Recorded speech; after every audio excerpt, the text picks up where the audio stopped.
I want to slow down and walk through a couple of passages together and really just leave us with one question. So let's look. I'm coming to Mark chapter 7, but I want to begin in Proverbs chapter 20.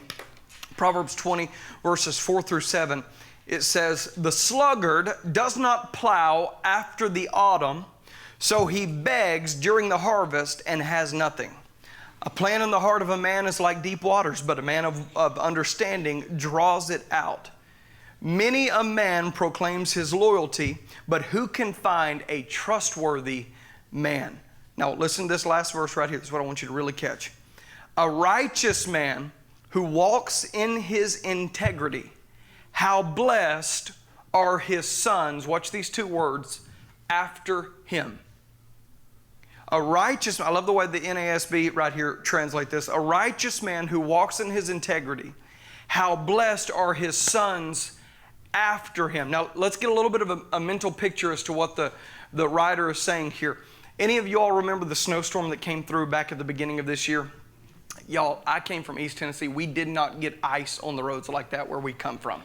This was literal, just a sheet of ice on the entire road. So what I learned really quick is so crucial whenever the road conditions are like that, is if you're driving, look for someone driving in front of you that has bigger tires than you, and you can just follow in their tracks. Now I'm giving y'all a heavy revy right there. You ain't gonna go off in a ditch if you will just follow in the tracks of someone that's went before you. Yeah. That's right. This proverb says, "How blessed are his sons," watch, "after him." Here's the challenge with that in our nation. I could probably survey this room, and the vast majority of the men in this room would testify of an upbringing or a home life that was either, number one, absent of a father, or you had a father who was there but was not really present. Or you had a father that was there and he may have been present, but he was also abusive. He was also neglecting. He also used his words as a weapon against you. First, I want you to hear me say, I am sorry that that's part of your story. Please hear me now. I want you to hear someone say to you under the unction of the Holy Spirit, I am so sorry that that's your story, that that's what you faced. But that's a comma in the story. That's not a period. Yeah. That's a comma. The story goes on to say, I was raised going through hell. I was abandoned. My mom has an amazing testimony of what God did in her life in a really chaotic upbringing with a dad that was an alcoholic who came to Jesus. When Christ took hold of him, come on, Dave Davenport. When Christ took hold of him, the man completely transformed. But those early days were absolute hell. The enemy meant evil for their life. And that's where we want to put a period. But there's a comma that says, but what the enemy meant for evil, watch, God turned around and worked for good. I know you felt pain. I know some of you all have felt as though there's never really been a father that loves you. Welcome to the kingdom. Welcome to the kingdom. Where if you were raised with I've been so fortunate with my upbringing. My daddy is my hero. Never had to look outside of my house to see what a real man of God looks like. Yet there are stories in this room that's not your case. And whether you were raised like I was or you felt totally abandoned in the kingdom of God, the Father spreads His arms wide and opens all of His children to come. Come on, somebody. It's good news. The challenge, though, one of the challenges we run into is that if you didn't have tracks to follow, whenever it comes time for others to follow in your tracks, even if you don't have biological children, there are people, hear me, that are following in your tracks. This is why we need the family of believers. Not because there's superiority, not because, I said it like this a while back. If I do have presently right now an issue at my house with the previous owner installed an irrigation system. I got out there with Gemini. Any of y'all know what that is? Probably the Antichrist, just throwing it out there. But I'm going to get her saved. But that's a joke. Don't. Just don't. You saw the offense start to go. Don't get offended. I asked Jim, how do I solve this? How do I get I don't know. I don't even understand the terms that it's trying to tell me. What lever are you talking about? There's a little, anyway. But you know who does know about that stuff? Rob. Rob. So what do? I psych him into coming over. Hey man, come over. I'm going to cook something. Not here. Let's look at my irrigation. That's a joke. He actually so graciously agreed to come over, and he looked at that. And can I tell you, being able to follow someone with a little bit more experience actually will change your world. Yes. Our insecurities, when you're raised without a father, whether that be literally or figuratively, whenever you're raised feeling abandoned, you feel as though you always have a point to prove. And as long as you feel you have a point to prove, you can never actually get in a posture where you're vulnerable enough to receive direction. Read the book of Proverbs. See how much the writer in Proverbs says, do not despise instruction. Do not despise instruction. These days were prophesied about, where people would be ever learning but never growing in knowledge. What does that mean? I know Google can tell you the answer. And I know you can go on ChatGPT and learn information like that. But information and revelation are not the same thing. There are preachers that I love that really know they got a gift on their life to open up the Bible, go in, and revelation begins coming out. But since the rise of social media, I've watched as their sermons started coming from TikTok as opposed from the presence of God. One will touch the head, the other changes the heart. We need more than information. We need revelation. And you want to know how revelation comes? Go ask an olive whenever it's being pressed and oil comes out. There's something in the pressing. There's something in life. There's something in experience. I was just talking to some dear friends. I won't even say their name just to protect the situation. They're not even friends, they're family. And the gentleman made a statement to me. Went through an absolute hellish situation. And after going through the hellish situation, you know what he said to me? I wouldn't change a thing. I wouldn't change a single detail of my story, because going through that is what led me to what I'm at today. Come on, somebody. This is what happens with fathers, though. This is what happens whenever God places us with fathers, with leaders, with those who will actually nurture us and embrace us. They can actually impart their wisdom as we follow in their steps. This is what the proverb said, how blessed are his sons watch after him. Yeah.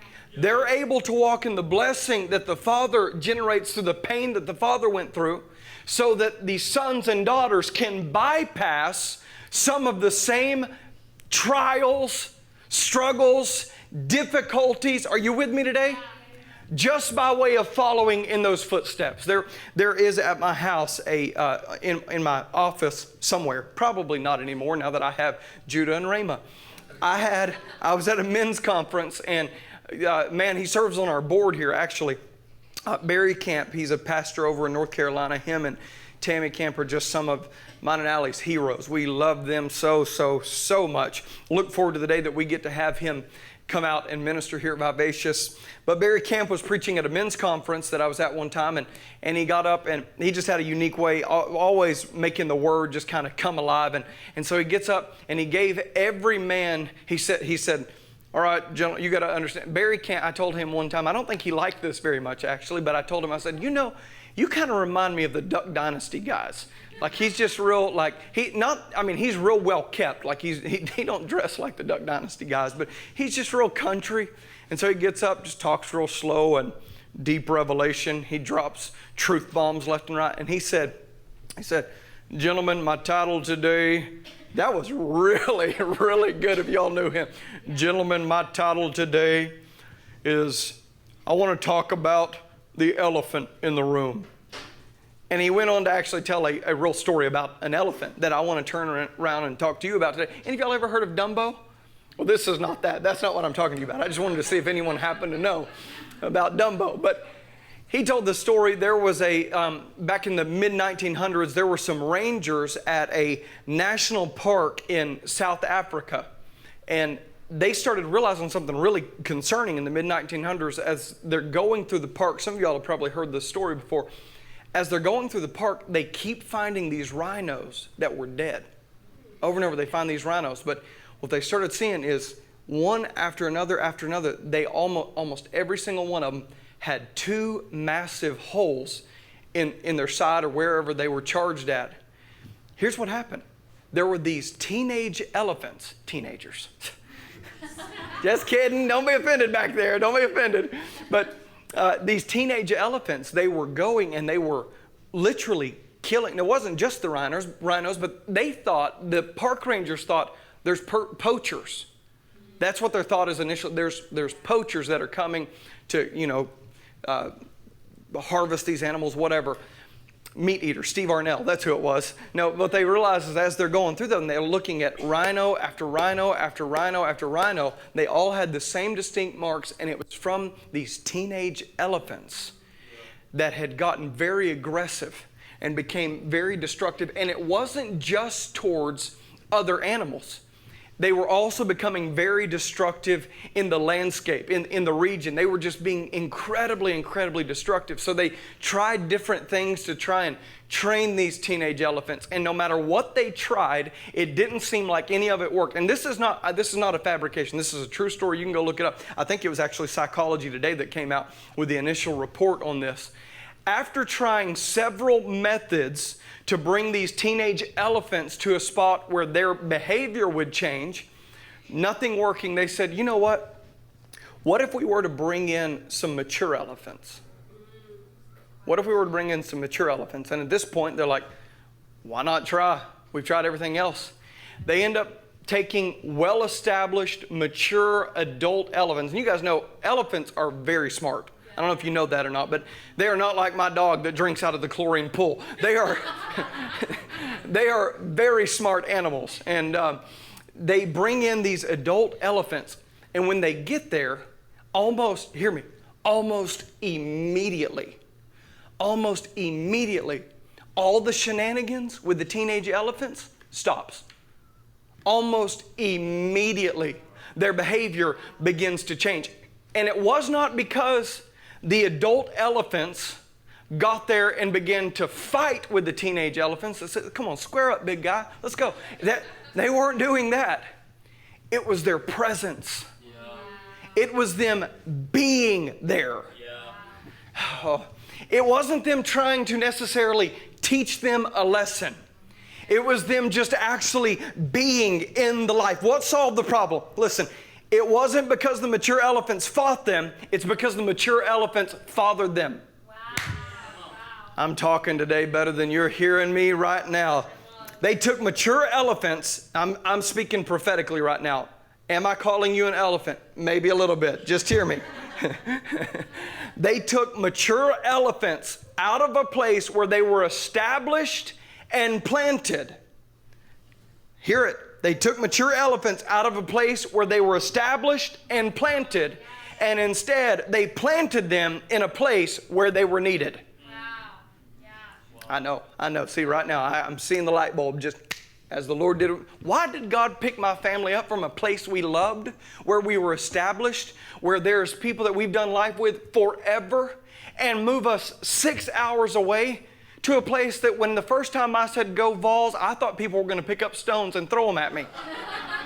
I'm changing to go Tigers. Why did God go Grizzlies? Why did God pick us up from a place where we were established and plant us somewhere that we knew nothing of? Hear me. Why was it that they took mature elephants out of a place they were established? It's because they needed to be planted in a place where they were needed. No, too late. You've been asking God, I was comfortable. I like that. I don't like this. This was better. Why are we here? I'll tell you why we're here. Because you were established. And there is an orphan generation running around killing everything around it. That if they don't have true fathers, I feel the Holy Ghost all over me right now, and true mothers. Yeah. Ladies, don't you think that you're exempt. We need fathers and mothers. What we don't need another lesson. We don't need a glorified Mr. Rogers. We definitely, to God, don't need another seeker-friendly church that can get you in and out in 60 minutes. I love them, and I think they mean well, but I'm going to tell you prophetically what we're on the precipice of. In the coming days, you mark my words, in the coming days, there are going to be many, many, many really large multi-site campuses that are sitting half empty because they traded performance over presence. You don't get, I said I wasn't going to preach today, but I feel the Lord all over me. You don't get murdering teenage elephants to a place where they walk in maturity and love by bringing them into a glorified VBS. I'd actually go to the extreme of saying much of the seeker-friendly church is an insult to the intellect of those that are in attendance. I learn best through analogies. I learn best through stories. The reason I tell so many stories when I preach is because it's how I learn best. But make no mistake, much of what's happening in the church is we have to give illustration after illustration, story after story, turn it into a glorified comedy club with one element of truth, because we're actually not in a position that we believe that people are smart enough to receive the truth. But I want to tell you, I actually think you're brilliant. I don't care what your dad called you. I don't care what your teachers told you. I don't care what anyone said regarding your intellect. The same mind that is in Christ Jesus is in you. Let me give you a good inspirational quote after just ragging on it. You can do hard things. Come on, Mama. You say that to our babies all the time. Judah, you can do hard things. What solved the problem? It wasn't because the mature elephants fought them. It's because they fathered them. Let me say it like this. One generation had to sacrifice their preferences so the next generation could find their purpose. One generation had to sacrifice their preferences so that the next generation could find their purpose. I told the Kapishkis this morning, which doesn't Patrick just look so dapper this Father's Day? Stand up, big boy. Let them see it. Let them see it. Stand in your chair. No, I'm kidding. Don't stand in your chair, but stand up. Let them see that. Look at that. Come on, man. You put that stuff on Amazon. I will be buying one. I'm telling you. I told the Kapishkis, because you look around, and I know a lot of people would look at this and be like, yeah, that's good.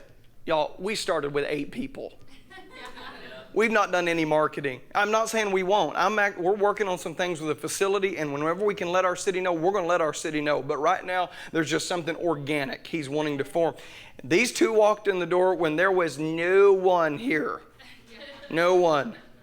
It was Brian, my family, Isaac and Caitlin, all of them being my family, obviously. And then Patrick and Sienna came in. There was one other couple that didn't hang around very long, but Patrick and Sienna came in, and they'd just seen. You watch something birthed and raised from the beginning. So this may not be impressive to y'all, but I'm thinking there were 8 people. There were 8 people. Do you know how difficult it is to be in a church that's just starting? Why does it look like you're walking in a cave? Because we're in a storefront building. Why is there black curtains? Because it was cheaper than the other stuff. It's gonna be. I'm not the most vibrant person, but I am a vivacious person, and I'll take some color. I like some color. I don't like it looking like we're stepping into a black and white movie. I like color, but you get in the beginning days, and there's just crazy stuff that happens in the beginning.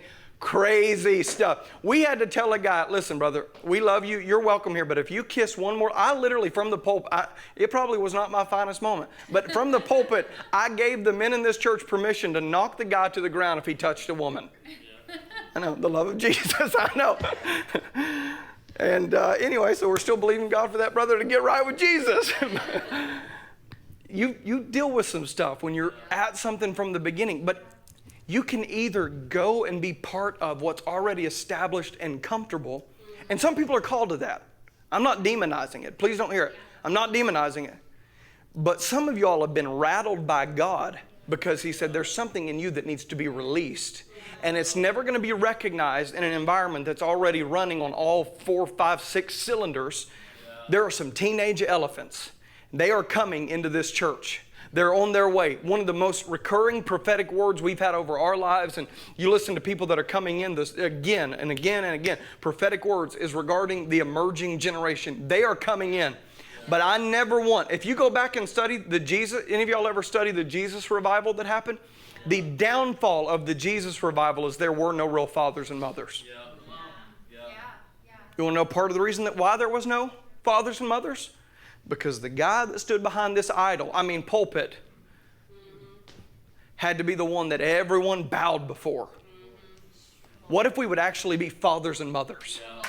Let me do this. I'm going to close. I won't get through 90% of my notes, and next week we're going back to Pentecost. So, one generation had to sacrifice their preferences so the next generation could find their purpose. It may not be comfortable, but this is your calling. And there's a day coming, you'll look back and be like, do y'all remember that little storefront building? Do what? Do you remember that storefront building? Do you remember how tight it got in time? Do you remember waiting outside the bathroom for 30 minutes? You'll remember these days. But there's a generation that is encountering the Lord, and they will be free. Here's my prayer. I'm asking God for all of us with little ones, all of us with not teenage, but below teenagers. You know what I'm saying? Like all of those that are teenage and under. I'm saying, God, may they never know the taste of religion in their mouth. May they never know the taste of religion in their mouth. Let me go back to just men for a moment. This women certainly applies, but men, I need you to hear this statement. You ready? I'm going to read some stats to you. Nearly 1 in 4 children in the U.S., that's roughly 18.2 million, okay?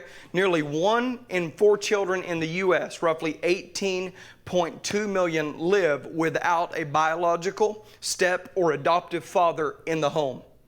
Listen, a population size that could fill New York City twice over. Wow. Growing up without dad in the mix.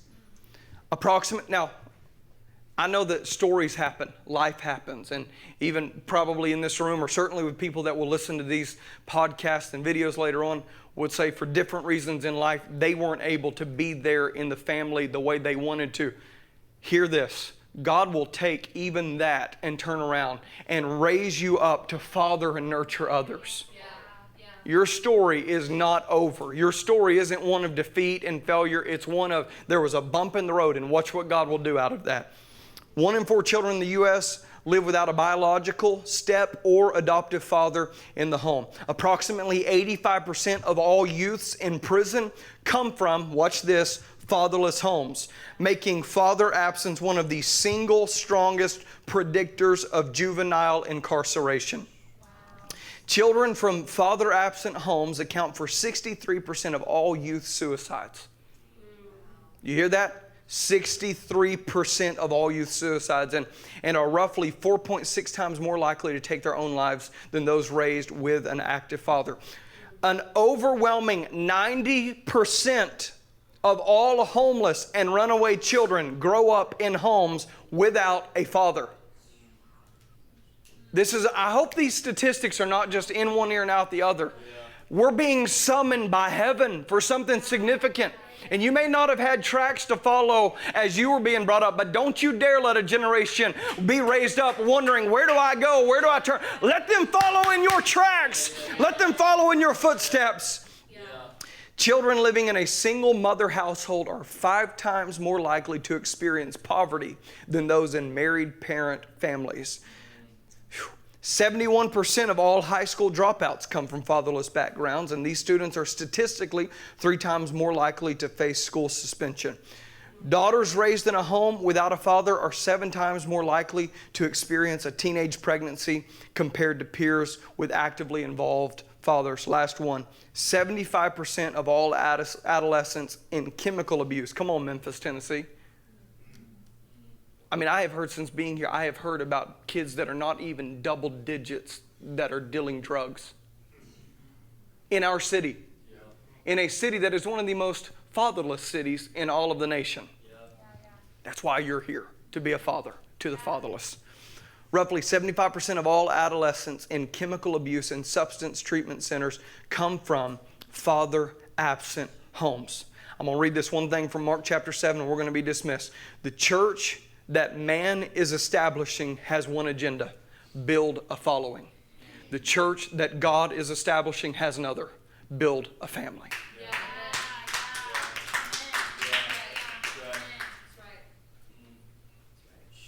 Most of us, all we've known is the church that's building a following. But where's the church that will build a family?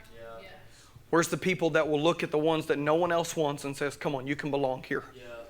Well, but you don't understand. I'm dealing with this and I'm struggling with that. I screwed up over here and I've got this addiction. Come on, you belong. You belong anyway. Messed up? Nah, it don't matter. Come on in. Dirty? It don't matter. Come on in. We're going to love you where you're at. Because I was raised not having tracks to look at in front of me. You're not going to be raised that way. Come on, baby. I'm going to give you a place to belong where you can know unconditionally you are loved and chosen and have a place that you belong. All right, look real quick. Look real quick. I know my time's gone. Mark chapter 7. Mark chapter 7. I'm going to do this. I'm going to actually get away from my notes. That'll help me not to preach every little point along the way. Mark chapter 7, and let's begin in verse 24. Mark chapter 7. Y'all, I don't want you to make fun of me, but I was at a bookstore trying to read a book that had text about this size. And as I was standing there, they had a little reader glasses right there, and I put them on. And all of a sudden, this tiny print, I felt like I stepped into heaven or something. Like, wow. So, do not make fun. But if I'm going to move away from my notes, I'm not going to try it the whole time. So here we go. Welcome. I'm a librarian now. Glad that you're here to join us. Woo, my mama likes it. That's the main thing. All right. Let's pay attention right now. And all of y'all with glasses, you look beautiful. I actually didn't know that before putting these on, but you look beautiful. I actually, just so you know, for the record, I have great vision. I just have really, really, really small print. So, hey. Whatever helps you sleep at night. Jesus got up, verse 24, Mark chapter 7. Jesus got up and went away from there to the region of Tyre. And when he had entered a house, he wanted no one, watch this, someone say boundaries. He wanted no one to know of it. Religion won't let you think that it's okay to have boundaries. Spend time with your family. Put your phone on Do Not Disturb and spend time with your family. Take your wife, I know I'm preaching to myself, take your wife on a date and quit looking at the phone. I'm dropping truth bombs right now. And I'm gonna, oh. Okay, where was I? I said I wasn't going to make any pit stops, but here we are. He entered a house. He wanted no one to know of it, yet he could not escape notice. But after hearing of him, a woman whose little daughter had an unclean spirit immediately came and fell at his feet. I said I wasn't going to stop and make a bunch of commentary, but I'm going to. I'm just going to let you know. I'm just looking at this lady and I'm thinking, who told you?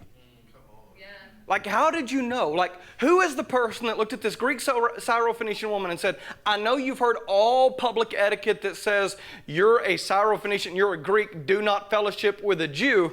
But I'm just going to encourage you, girl, you need to get in that house, find that man named Jesus, and see what he can do for your daughter.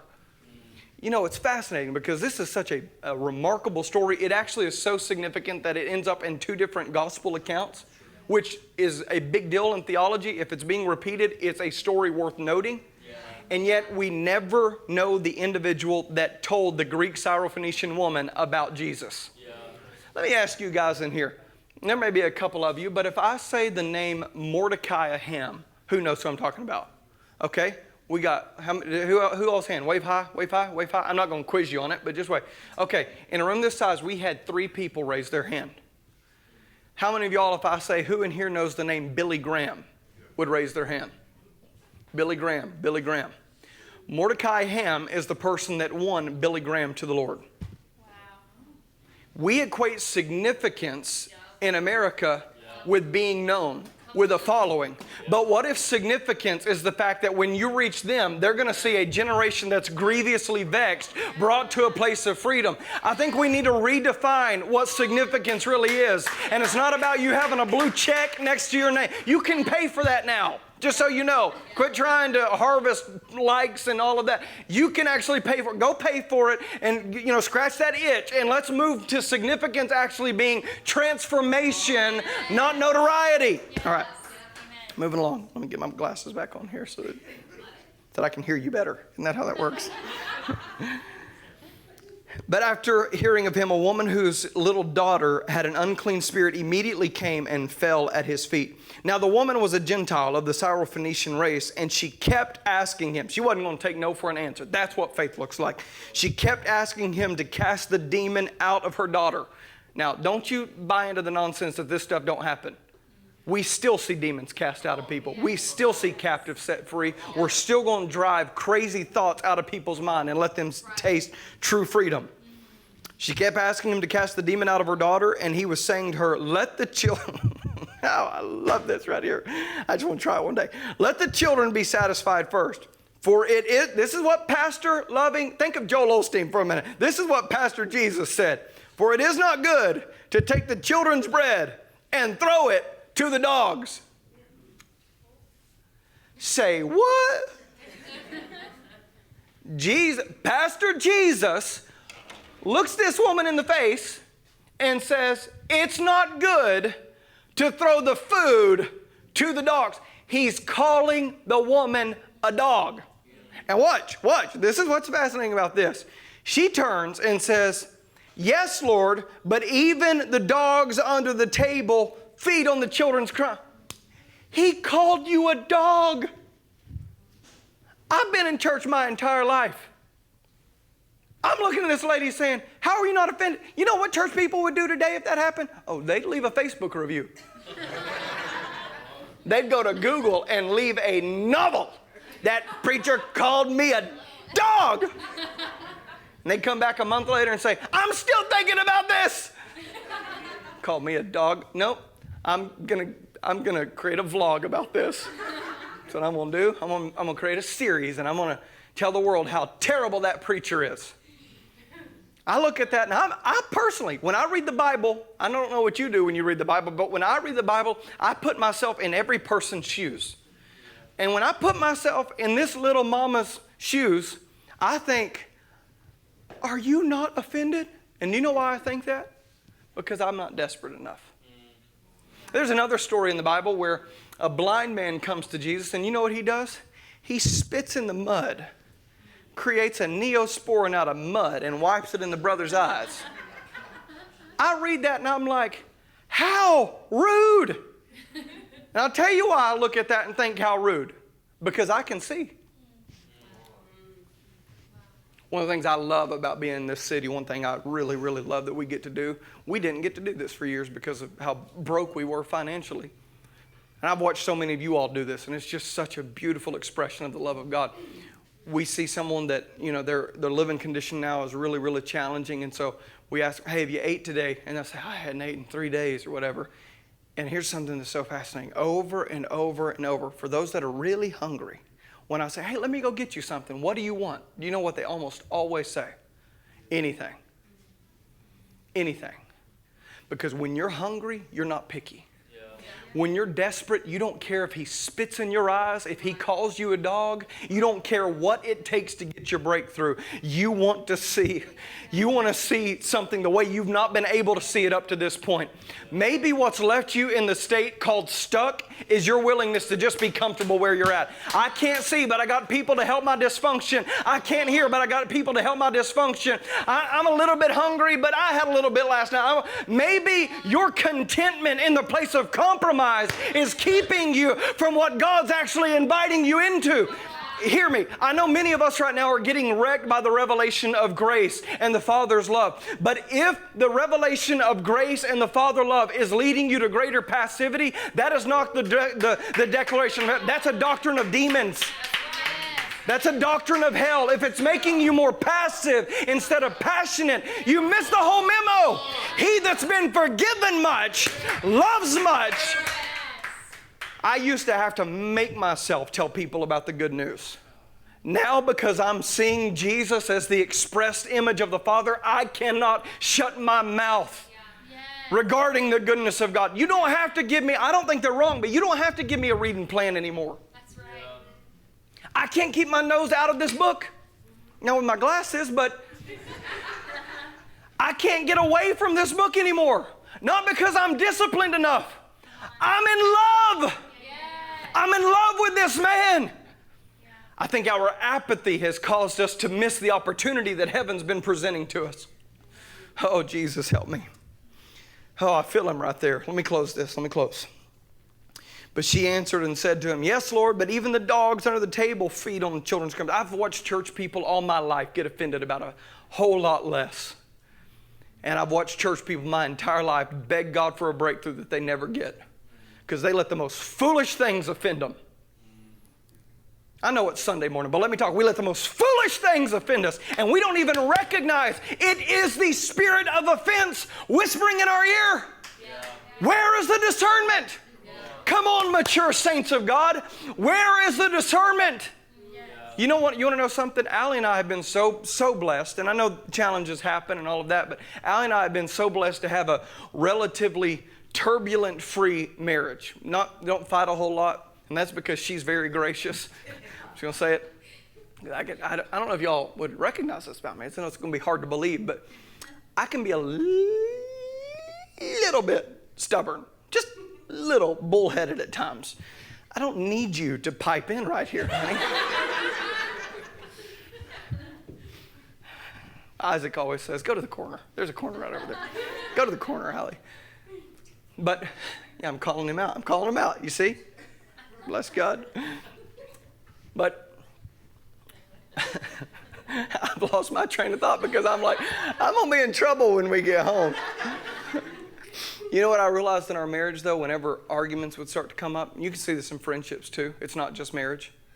If I can be quick to discern the source of the accusation, I can move past it, because the father of all lies is the accuser of the brethren. And when that starts rising up where I want to be offended about stupid stuff like, oh, she forgot my energy drinks at the store. That doesn't mean she's mad at you. That means she's got two little ones that she's trying to make sure don't run across the store the whole time while she stays within the budget that I gave her to stay in. Come on, how stupid is it? We get mad about stupid. We beg God. Some of us are walking in what we beg God for years when it comes to church. Oh, Lord, we want this, we want that. And all of a sudden, the breakthrough starts happening. I have come in this, I know I'm not supposed to admit stuff like this. I have come in this building with you precious people, and I've got upset about stupid stuff. And I get up here and I start doing my little, oh, Jesus, what do you say? Jesus. I'm just floating around. And oh, Lord, I've got your word today. What do you want me to say? And he says, I want you to quit being petty.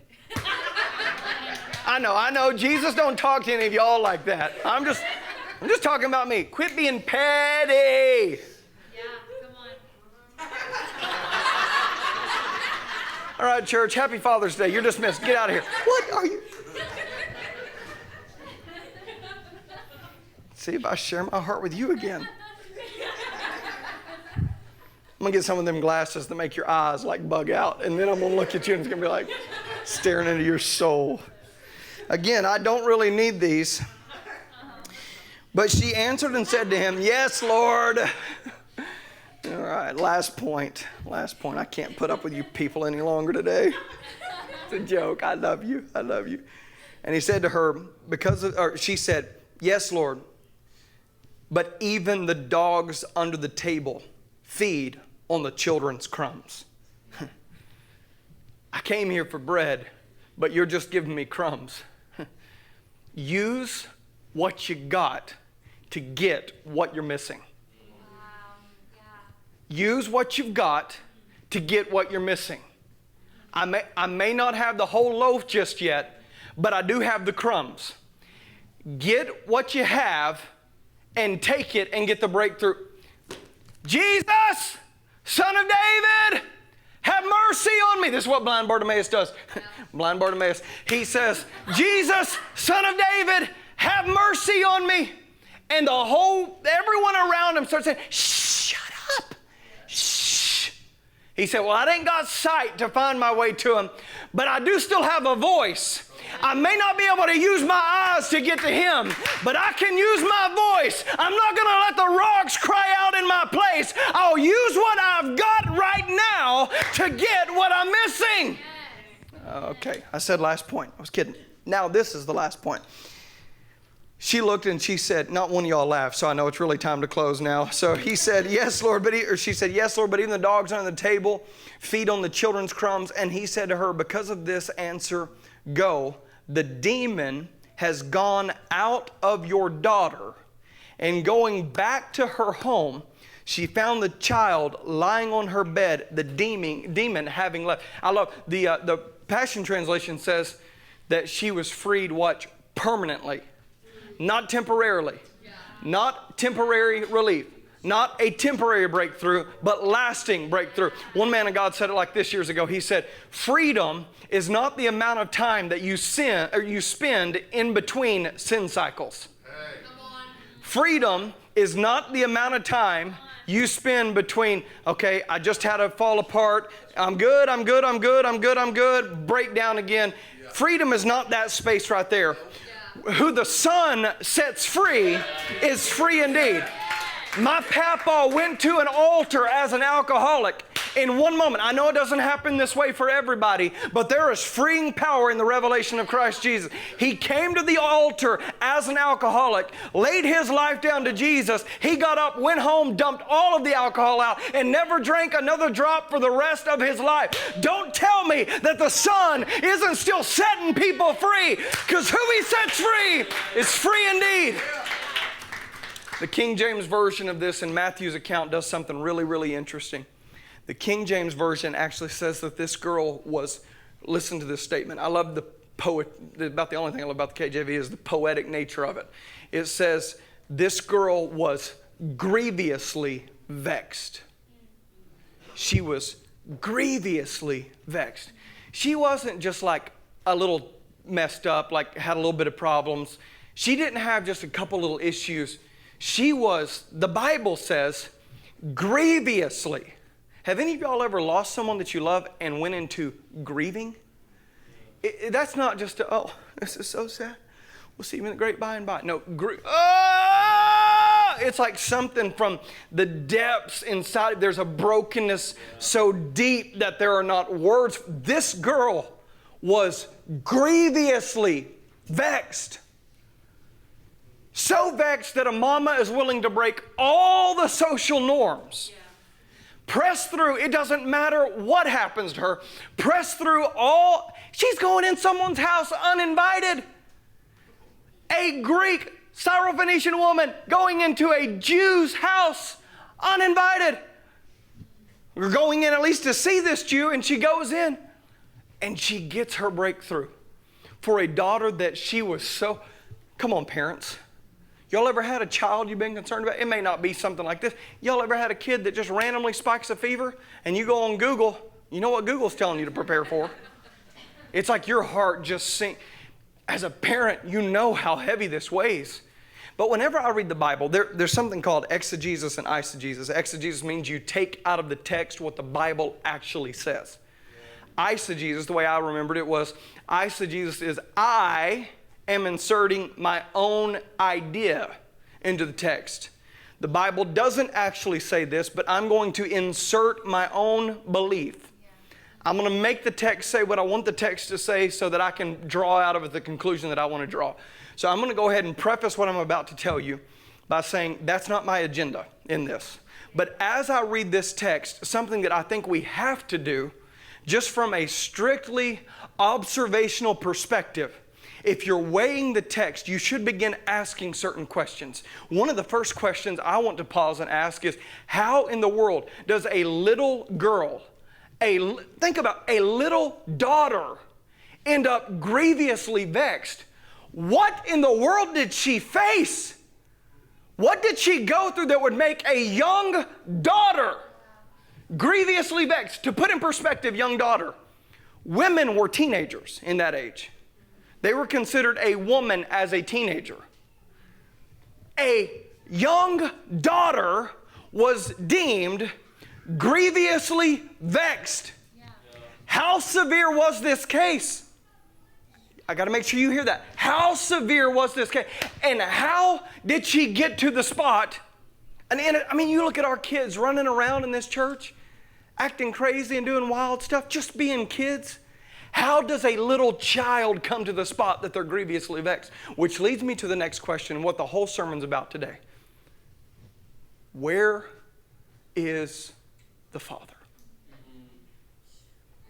Did you feel that right then? Where is the Father? Where, God help us in this city, where are the mature elephants that can look at those that are grievously vexed and say, I know you don't know any. I'm not saying that the Father's responsible. That's eisegesis. But as I read the text critically, I have to say, why is it that a mama is the one that's going in to do something that a daddy should have been willing to beat down the door and beg? Remember Jairus? Do you remember his little daughter that laid at the point of death? He didn't care. He threw religion out the window because he said, my little girl has to be rescued. I don't know where this dad was, but I can look at Memphis, Tennessee, and I can say, how is it that we have kids that are ending up in gangs? How is it that we have kids that are committing murder? How is it that we have kids in our city already before hitting the age of 10 becoming addicted to drugs? And the next question has to be, where is the Father? Where are the fathers? Stand to your feet right now. I pray you feel the weight of God's glory in this room right now. If you'll come play, guys. We're going to be dismissed. I'll let you go. We'll just make room like we often do, just to linger before the Lord. But I have a commissioning for you today. Oh! Do you want to keep playing church? I'm just going to say it. Can I just say it to you? Do you just want to keep playing church and letting the teenage elephants run around in destruction? Or do you want to actually be a father and a mother to this generation? Our VBS youth groups is not making the cut. I want our kids to have fun. I love that our children frequently in this place come and say, I don't want to leave. I don't want to leave. I want our kids to have fun. But can I tell you what I want our kids doing more than anything? I want them being touched by the very glory of God that transforms us from the inside out. Come on.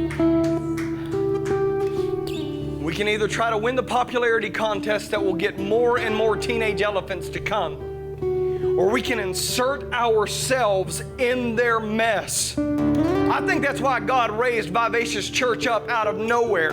Not that there are not other churches doing this, but I think God is raising up a company. What He's been assembling this first year or so, He has been assembling a people that will say, I cannot turn a blind eye to the orphan generation. So here's my question today. Who will be a father? Who will be a mother? And this doesn't mean you have to have biological kids. This means I'm willing to let someone follow in my tracks. I know it's late. Totally understand. Some of y'all got to go get to your own primal kitchen and spend time with people today. But some of y'all have said, I've had such pain. And I refuse to let anyone else in this generation think that they have to walk through the pain alone the way that I thought I had to walk in. Won't you let the devil pay for all the pain that he made you suffer? Come on, won't you take today as the marking point in your life where you say, you know what, Satan, I've had enough. Today is the day that you begin to pay for all the pain that you made me suffer. I'm going to go to every orphan in this generation and let them know you have a place that you belong. If your mama doesn't love you, and your daddy doesn't love you, look at me, because you can't make me stop loving you. Here's the question and the call. I know we don't do this a whole lot on Sunday mornings, but if you'd say, I may not have it all together, but I'm willing to be a father and I'm willing to be a mother, I want you to come out of your seat just as